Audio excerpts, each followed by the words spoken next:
بسم اللہ الرحمن الرحیم۔ عزیز طلبہ کرام، السلام علیکم۔ عبدالرؤف عزیزی عرف فہد علی ایک نئی ویڈیو کے ساتھ حاضر خدمت ہے۔ ہمارا آج کا عنوان ہے معنی کے لحاظ سے اسم کی اقسام۔ معنی کے لحاظ سے اسم کی دو اقسام ہیں، اسم معرفہ، اسم نکرہ۔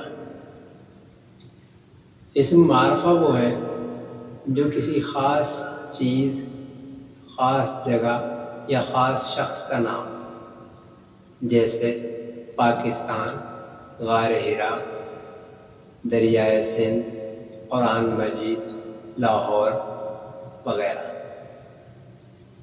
اس میں نکرہ وہ ہے جو کسی عام چیز، عام جگہ یا عام آدمی کے لیے استعمال ہو، جیسے گھوڑا، مریض، مرد، عورت، لڑکا وغیرہ۔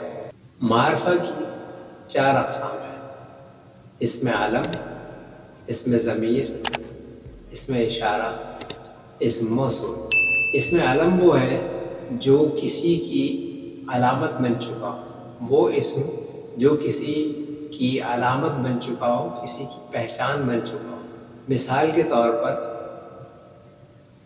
جیسے سید الشہداء حضرت حمزہ کی علامت ہے، جیسے ہی سید الشہداء کہا جائے تو حضرت حمزہ ذہن میں آتے ہیں رضی اللہ تعالیٰ عنہ۔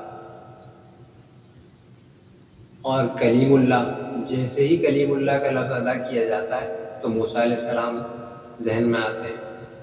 اسی طرح سے غنی، جیسے ہی حضرت غنی رضی اللہ تعالیٰ عنہ کا نام لیا جائے، حضرت غنی کہا جائے تو حضرت عثمان رضی اللہ تعالیٰ عنہ ذہن میں آتے ہیں۔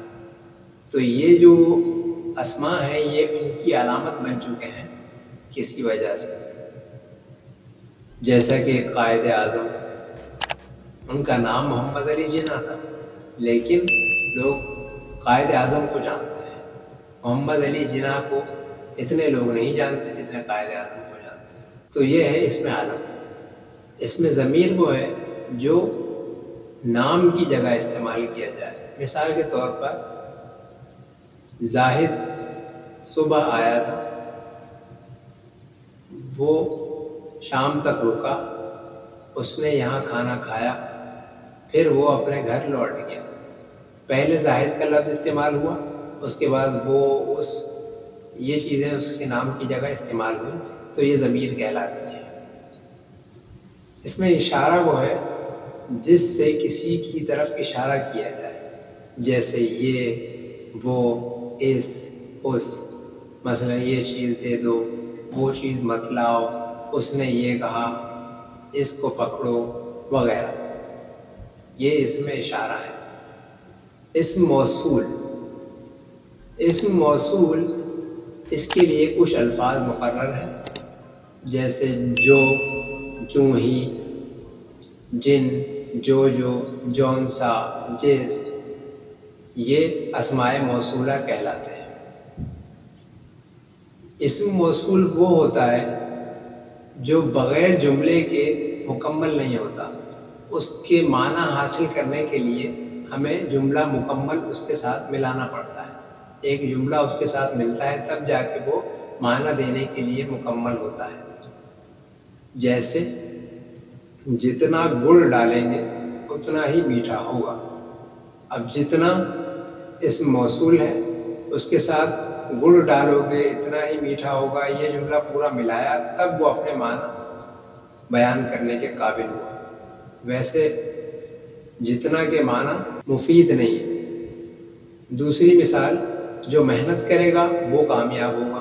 اب جو اسم موصول ہے اس کے ساتھ جملہ ملا، محنت کرے گا وہ کامیاب ہوگا، تو جو کے معنی مکمل مفید سمجھ میں آنے لگے۔ یہ ہے اسم موصول۔ اور اسم موصول سے متعلق تین چیزیں اور ذہن نشین کر لیں۔ وہ ہیں اسم موصول کے تین حصے۔ اسم موصول جب استعمال کیا جاتا ہے، پورا جملہ بنتا ہے تو وہ تین حصوں میں تقسیم ہوتا ہے۔ نمبر 1 اسم موصول،